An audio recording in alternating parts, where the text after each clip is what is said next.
sur une plage. C'est ma dernière soirée à Aix, du coup je me suis dit que j'allais sortir le tote bag. Bon, alors je pense que la première étape, ça va être d'acheter de la crème solaire. Je sue déjà. J'ai trouvé la crème solaire, spécial kids.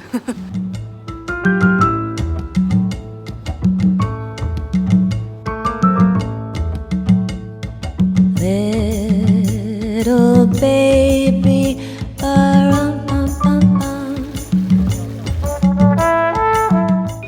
Ça, c'est les diablines. Quand t'as trop chaud ou quand t'es fatigué ou t'as marché toute la journée, et bah c'est pratique parce que ça te balade dans le centre d'Aix-en-Provence, l'endroit où je me balade actuellement. Comme il y a ni métro, ni tram, ni quoi qu'est-ce, et pas trop la place pour les voitures, c'est très pratique. C'est silencieux, c'est calme et paisible. C'est en général conduit par des étudiants. C'est gratuit pour les seniors. Je crois que ça coûte 1 € pour les autres. Les chasseurs à ma porte comme des petits soldats qui veulent me prendre. Je ne veux pas travailler, je ne veux pas déjeuner, je veux seulement oublier, et puis je fume.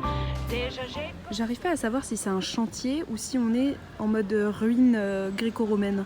Tu sais jamais vraiment dans cette région.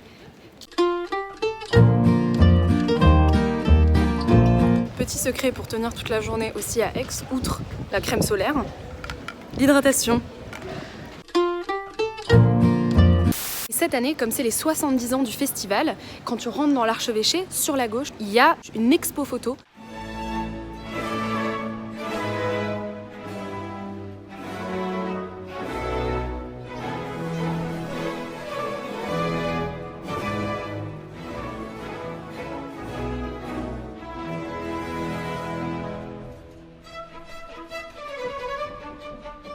L'expo, elle est au milieu du musée des tapisseries.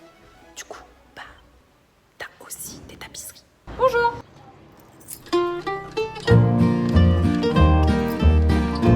Si t'es un adulte et que tu veux amener ton enfant à l'opéra, ou même ton ado, parce que l'offre marche de 8 ans à 18 ans, une place adulte achetée, une place enfant offerte. Offerte!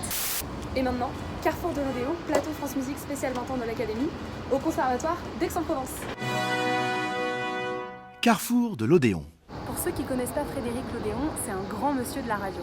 Et que j'adore parce que sa façon de parler est très simple, très accessible et en même temps c'est quelqu'un de super connaisseur. Je l'adore, Lodéon, je l'adore. Donc là, le programme, c'est qu'il va y avoir des artistes du festival qui vont faire des interventions musicales, mais aussi des interviews. Et je vous mettrai également le lien du replay pour entendre toute la durée de l'émission. À mon avis, tu m'entends crier bravo plusieurs fois parce qu'il y a plusieurs fois où c'était vraiment très bien. Parmi les anciens membres de l'Académie d'Aix qui sont venus jouer, t'avais un ténor gallois qui était magnifique.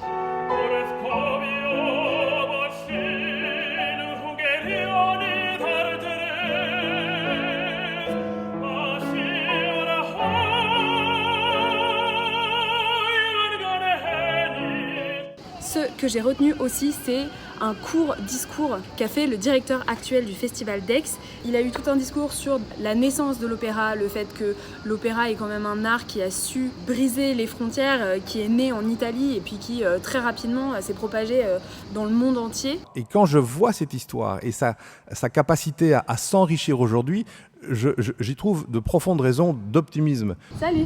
Pardonnez cette interruption, j'ai croisé la grande Aliette Delalleux. Maintenant je me mets à parler comme Frédéric Lodéon. J'allais dire Aliette Delalleux que je salue. Non mais n'importe quoi.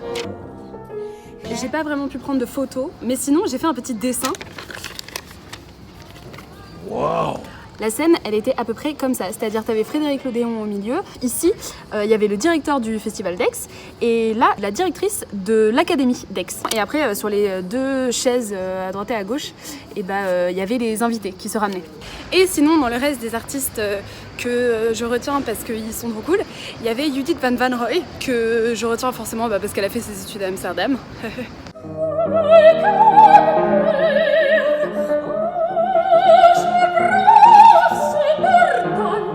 Donc ça c'est juste une fierté patriotique à la con. Ah, ils ont fait leurs études à l'endroit où je fais mes études, oh là là. Énième astuce, tu ne veux pas payer une fortune pour pour manger, apporter son pique-nique.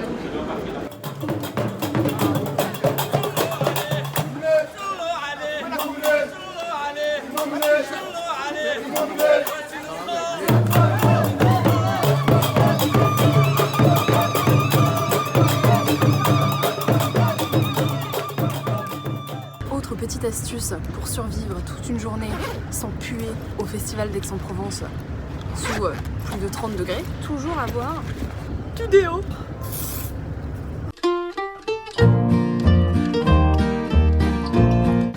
Regardez qui j'ai trouvé. Hello. Donc Ronan, critique théâtrale sur YouTube. Critique théâtrale sur YouTube, c'est ça. Voilà, C'est un grand mot, mais oui. c'est un grand mot. Et on a commencé à peu près en même temps, YouTube. Ouais, il y a Du coup, 2 ans. C'est très rigolo. Cocasse. Et on va tous les deux voir la flûte enchantée ce soir. Et on vous fera un petit point sur ma chaîne. Tada. On sort de la flûte enchantée. Oui. Enfin, ça vous l'avez compris puisqu'on est sur un vlog flûte enchantée, donc a priori c'est comment on sort. Oui, c'est sûr. Bon, ça y est, c'est déjà la fin. Je suis à la gare pour prendre mon train pour partir d'Aix. Merci Festival d'Aix-en-Provence de m'avoir invité. J'ai passé 3 jours géniaux. C'est la première fois que j'allais à un festival d'art lyrique et c'est une chance de pouvoir y aller dans de telles conditions. Allez voir Aix, si ce n'est pas pour le festival, au moins allez-y parce que c'est une ville qui est super. Il y a des petites ruelles, il fait chaud, il fait beau. Et pendant le festival, il y a une ambiance qui est vraiment sympa. Là en plus c'était la Coupe du Monde en même temps.